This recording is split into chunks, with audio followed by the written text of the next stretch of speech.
भोजन करना चाहिए। साधु संतों तो अवे भी ऐसी बाजोर लकड़ी की तख्ती भोजन करते हैं, उस पर रख के करना भी चाहिए, ये अपने वैदिक रिवाज है।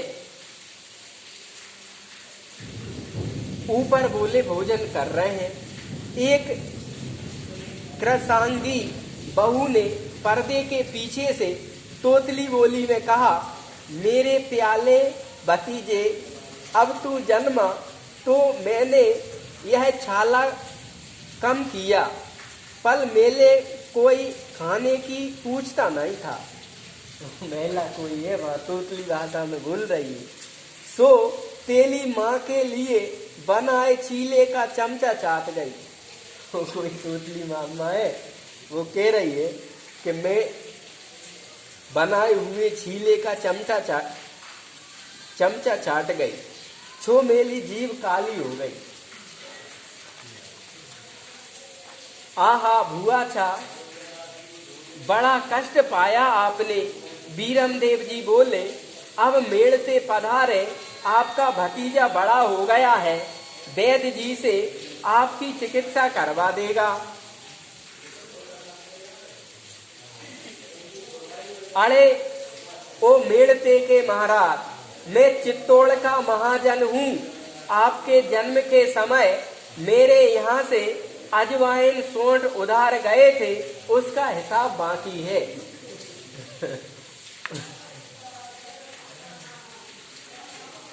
विनोद, हास्य विनोद चल रहा है।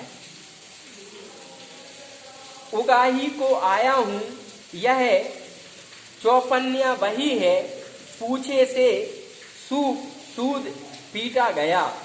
सेठ जी जरा बाहर पधारिए, देखूं वही खाता।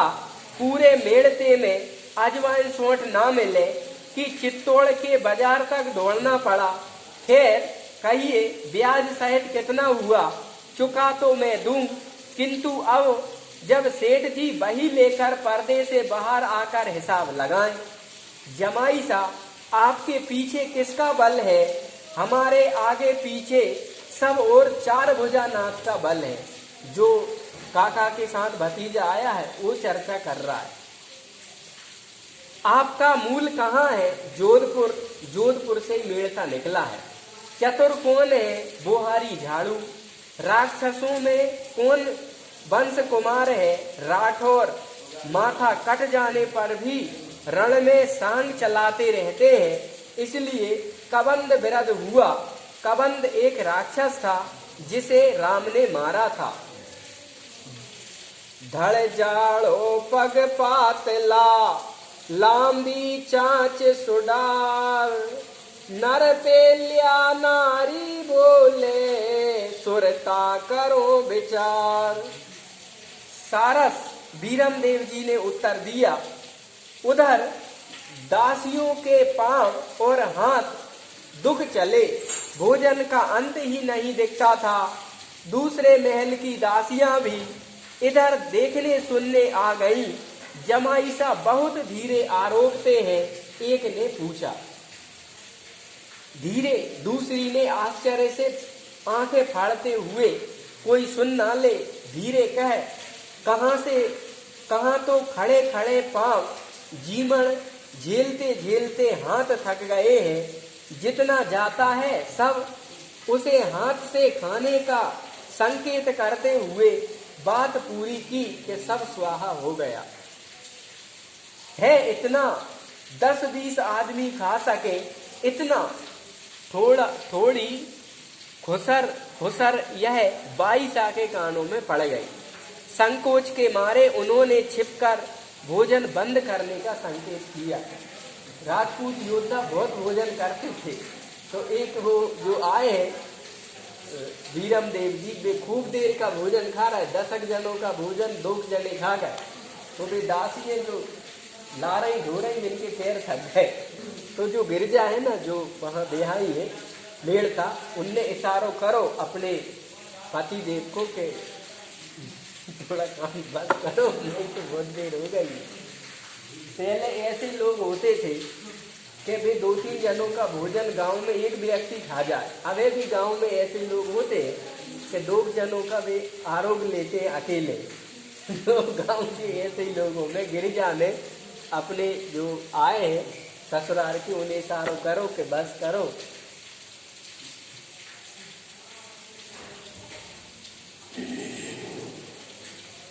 बस वीरमदेव जी का घंटा नाद स्वर गूंजा, दासियों ने संतोष की सांस ली। क्या हुआ, आप मुझे क्यों घूम रहे हैं? शरीर तो स्वस्थ है, कोई राजनीतिक समस्या?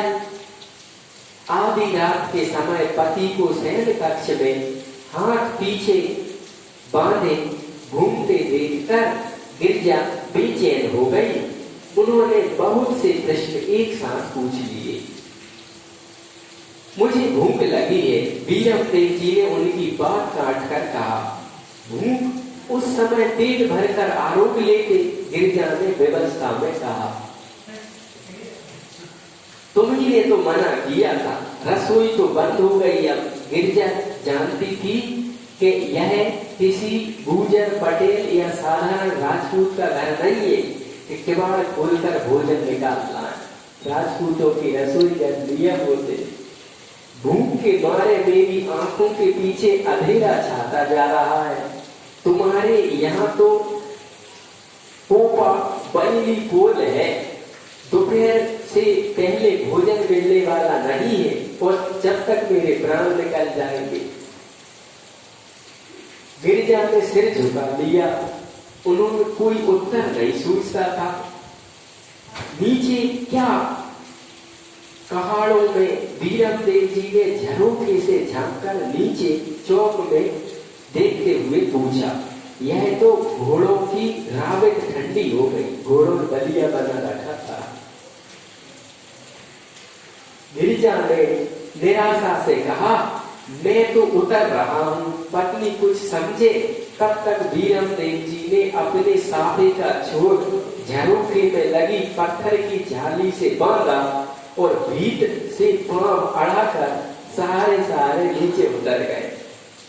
साफा कम पड़ने लगा पर वे उसे छोड़कर नीचे कूद गए। ढप की आवाज सुनकर कड़ाहों के चारों ओर सोए चरवादार रईस में से एक की नींद खुल गई। उसने मुंह उभार देखा कि रावण जैसा डील डोल वाला एक व्यक्ति उसकी ओर बढ़ रहा है। उसकी गिट्टी बन गई। ये जो उदय राव जी थे बड़े हट्टे तगड़े थे। ऐसे लगता था कोई रावण जैसा व्यक्ति आ रहा है और जिसका शरीर बड़ा भारी होगा, जितनी बड़ी गाड़ी उतना ज्यादा डीजल खर्चा तो होगा ही होगा। तो जो दांत लेटा था उसकी गिट्टी बन गई कि जो कौन राक्षस आ रहा है आधी रात में।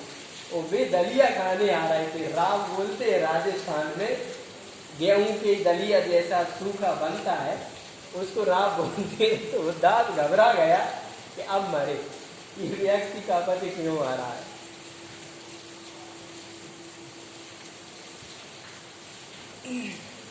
गिरजा जी ने सिर झुका लिया।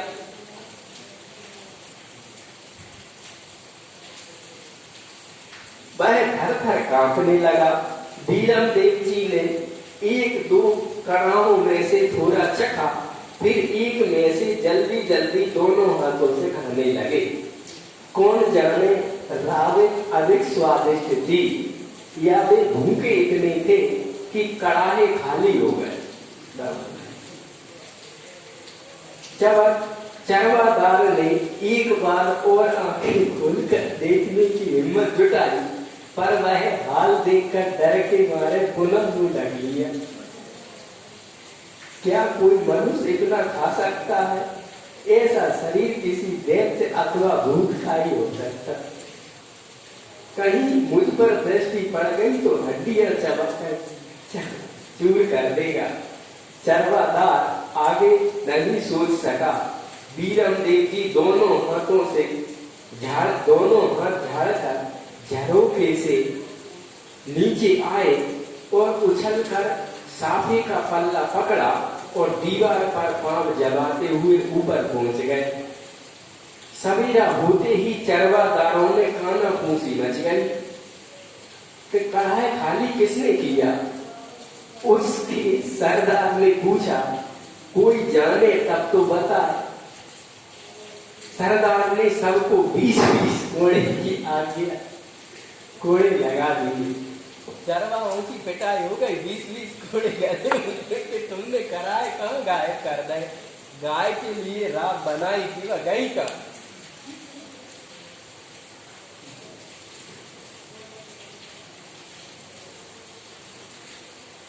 एक ने अपनी बारी आते ही कहा, अन्नदाता मारो मत। मैंने कुकड़ों बोलता मुर्गा बोले कि इणा झरोखा एक जम में बस्तर थाम नीचे उतर तो देखियो।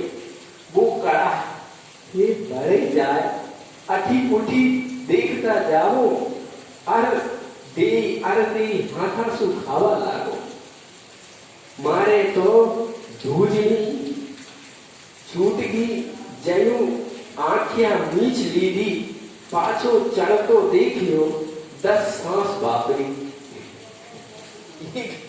एक वाला बोल रहा है कि सरकार मैंने झरोखे से बड़ा भारी आदमी उतरते देखा था, पर मेरी गिट्टी बन गई, मैंने मुंह ढकला। जब वो कराओ खाली देखो खाते मैंने वहाँ इसी के चढ़ते देखा था। उसकी पिटाई होने वाली थी तो उसने रहस्य खोल दिया। कौन से झरोखे से उतरा वह झरोखा अन्नदाता, वह झरोखा। उसने हाथ से इशारा किया। झूठ तो नहीं बोल रहा, बात झूठ निकली तो खाल खींचकर घुसा भर दूंगा। सरदार ने पता लगाया तो मालूम पड़ा कि इस महल में तो 22 और 22 कोड़े थे रात को। अब कौन किसको कहे, किसके धड़ पर 2 सिर है कि खास जमाई सा से ऐसी बात कह सके। पर बात छिपी नहीं, सरकती हुई गणेश देवनी में पहुंची और वहां से राजमाता के कानों में पड़ गई। क्रोध से उसका मुख लाल हो उठा। उन्होंने श्री जी को संदेशा भेजा। महाराणा ने पधार कर अभिवादन किया। अन्नदाता हुकुम ख्वाहिश से अपनी बहन के लिए तुम्हें मेड़ते के अतिरिक्त कहीं राजपूत का बेटा नजर नहीं आया? मेरी पितृहीन पुत्री को तुमने घोड़े की रावित खाने को सौंप दी।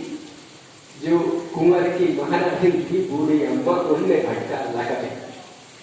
सारी बातें दीवान जी ने सुनकर कहा, हुजूर की नाराजगी मेरे सिर माथे, मुझे 1 दिन का समय दे। कल प्रातः काल आपको निवेदन करूंगा कि जमाई सा कैसे है सो तो दिखाई दे गया ना। इनकी भतीजी लाने की और सोच रहे हो सो नहीं होगा। बेटी डूबी सो डूबी, पोता नहीं डूबने दूंगी। माने घोड़े की राव खा गए, कैसे राजपूत है। वो कह रही है, अब उन्हीं की तुम बेटी ला रहे हो, मेरे पोते को उन्हीं की बेटी ले आ रहे हो। जैसा आपका हुक्म होगा वही होगा। बाई हुक्म, मुझे आज्ञा दो। दूसरे दिन सूर्योदय से पूर्व ही अंतपुर में सूचना पहुंची कि हाथी पागल होकर गणेश देवरी पर चढ़ा है। अतः जवाई राणा से निवेदन है, कुत्ता बारी छोटे द्वार से बाहर पधारे। जिसमें ये कुंवर जी रुके थे मेड़ता वाले, भाई हाथी पागल होगा वो भाई चलो जाने रुके थे। मैं देखूं कैसा पागल हाथी है कि महाबतों और चित्तौड़ वालों से बस में नहीं आ रहा है। 1-2 ने और बरजने का प्रयत्न किया, किंतु वे अरे देखने तो दो कहते हुए देवरी में आ गए और बंद द्वार खोल दिया। उन्हें देखते ही हाथी झपटा। उसने उन्हें लपेटने को सूंड बढ़ाई और वे कूद कर एक ओर हो गए, पर सूंड पकड़कर जोर से मरोड़ दी। हाथी चिट्ठा उठा। ऐसे ऐसे राजपूत होते थे कि हाथी की सूंड मरोड़ दे तो हाथी कहना चाहे। जो पूरे चित्तौड़गढ़ को व्याकुल कर रहा है, मेड़ता के कुंवर ने उसकी सूंड पकड़ के मरोड़ दी। कैसे बलवान थे। वे कूद कर एक ओर हो गए। हाथी चिल्लाड़ उठा, क्रोध से तिल मिलाकर हाथी पुनः बढ़ा। उन्होंने कनपटी पर घूंसा मारा, हाथी को चक्कर आ गया। अब सांप और नेवले का खेल होने लगा। हाथी और कुंवर जी दोनों बैठन गए। हाथी उन्हें सूंड में लपेटने, दांत से छेदने और पैर से रोदने के प्रयत्न में था और वे उसकी पकड़ में न आकर उसे थकाकर भस्म करने का प्रयत्न कर रहे थे। बचने के प्रयत्न में कहीं न कहीं उनकी दुखती रग पर घूंसा जड़ देते। तमाशा देखने वाले भीतर से दासियां और बाहर से महावत, चाकर और राजपूतों की भीड़ जमा हो गई। महाराणा की आज्ञा से कई लोग तीर, कमान, भाले और बुर्ज लिए खड़े थे। यदि हाथी जमाईसा को पकड़ ले तो तुरंत मार देंगे। और अंत में बीरम देव जी ने हाथी की सूंड पकड़कर मरोड़ दी और मरोड़ते ही गए वह चिघाड़ता हुआ भूमि पर गिर पड़ा। तब उन्होंने मस्तक पर अपना दाहिना हाथ अड़ाकर हाथों से खींचकर उसके दांत उखाड़ दिए। उन्हीं दांतों को ऊपर उठाकर सिर पर प्रहार किया और हाथी के मुख से रक्त की धारा बह चली और वह शांत हो गया। हाथी के मुख से आती गंध से बीरम देव जी समझ गए कि वह पागल हुआ नहीं, इसे दारू पिलाकर पागल किया गया। क्यों? यह प्रश्न मन में उठते ही घोड़ों की रावित का कढ़ा याद हो आया। उन्होंने मन ही मन दीवान की बुद्धि की प्रशंसा की और निश्चय किया कि हाथी को बस में करने के बदले मारना ही है। दोनों दांत हाथ में लिए वे महाराणा के समीप गए और उन्हें सन्मुख फेंककर बोले, दीवान जी, जानवरों ने दारू पायरा, मारो बाल कहीं पर को, कभी काम पड़े तो याद कर लीजिए। वे कह रहे कि हाथी ये दारू पिला के मेरो बल का देख रहा है, कभी जरूरत पड़े तो मैदान में दिखा दे।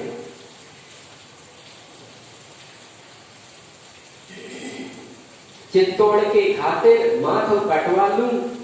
ला दीवान जी, जानवरों को दारू शराब पिलाने हमारे बल की क्या परीक्षा करते हो? अभी विपत्ति में याद करना, चित्तौड़ के लिए अपना सिर कटवा देंगे। महाराणा ने उठकर उत्साह और स्नेह से बहनोई को बाहों में भर लिया और हृदय से लगा लिया। इस खुशी में ओठ, दावत और नेछावर भी होने लगी। इस घटना ने सिसोदियों के वंश मन में मेड़तियों का मान बढ़ा दिया। जहाँ मीरा का विवाह होना है वहां पे सम्मान बढ़ गया कि देखो मेड़ता के कैसे राजपूत है। हाथी को घुमा के पटक दिया, दांत उखेड़ दिए। उस वंश की बेटी इस कुल में आए, यह हर्ष और सम्मान की बात मान ली गई।